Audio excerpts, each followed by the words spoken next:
A reading from the Holy Gospel according to Matthew.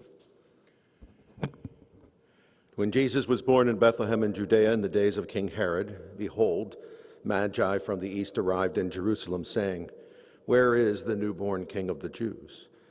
They saw his star at its rising, and we had come to do him homage.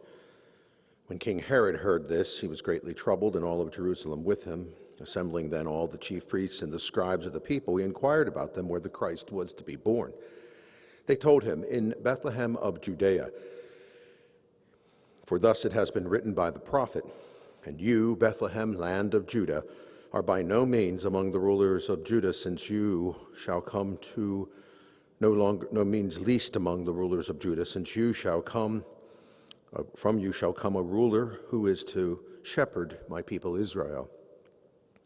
When Herod heard the Magi secretly, and he ascertained from them the time of the star's appearance, he sent them to Bethlehem and said, "Go and search diligently for the child, and when you have found him, bring me word, so that I may go and do him homage." After their audience with the king, they set out, and behold, the star that they had seen at its rising preceded them until it came and stopped over the place where the child was. They were overjoyed at seeing the star, and on entering the house, they saw the child with Mary, his mother. They prostrated themselves and did him homage. The gospel of the Lord.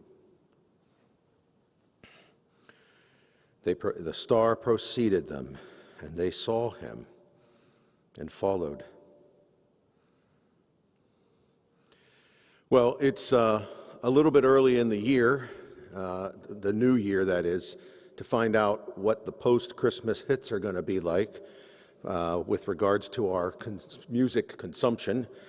So you can find out all the Christmas hits that were there. I think the only song that made it into the top 20 that was not a Christmas song was a song by Bruno Mars and Lady Gaga called, Die With a Smile. And it's actually a little bit more substantive than what Bruno Mars is used to. He usually has these really great songs with great hits, great music, great rhythms, but they don't say much.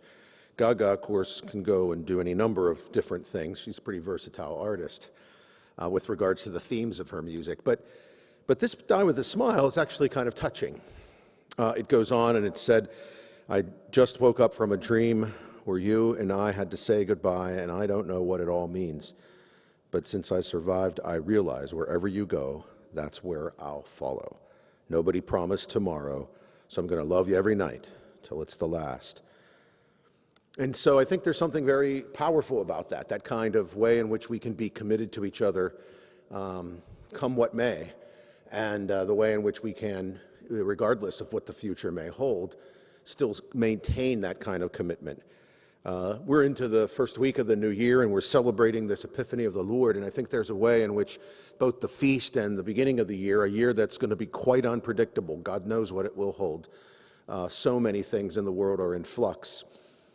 So many values that we once had seem to be gone, and we really are in some kind of major transition, I think, anyway, at least when it comes to our values, our politics, the way in which we treat each other. What was once normative by way of being taboo or encouraged, well, that's all up for grabs, especially because of the kind of crazy leadership that we have now.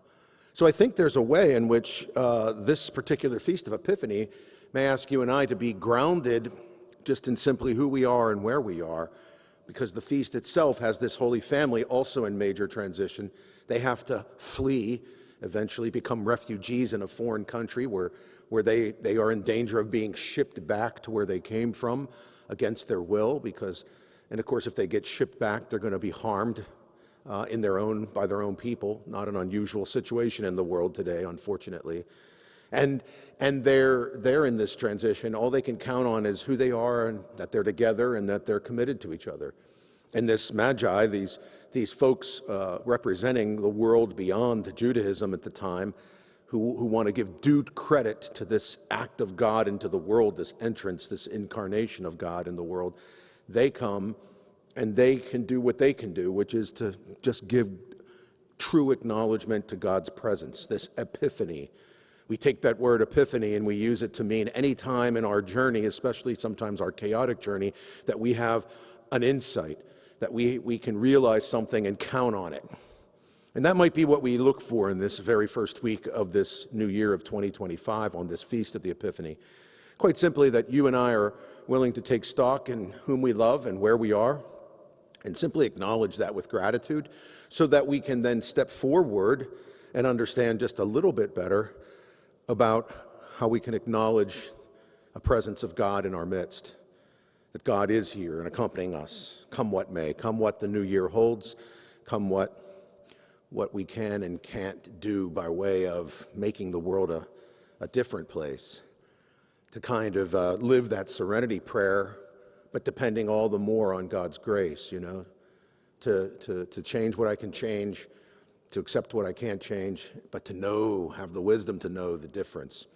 So along with these wise men, these figures of the Epiphany, may we look for that new year wisdom, where we are and how we are among our loved ones, be grateful for that being, simply being, and allow us to step forward into what might be transition or the unknown, into a new year, acknowledging that, in fact, we're together and nothing is promised, but everything is real by way of God being here. Let that be our epiphany today, our insight for one another and for ourselves, so that we may take on this new year looking for the graces God offers us, the presence God offers us to accompany us with all of the graces that includes. Happy New Year.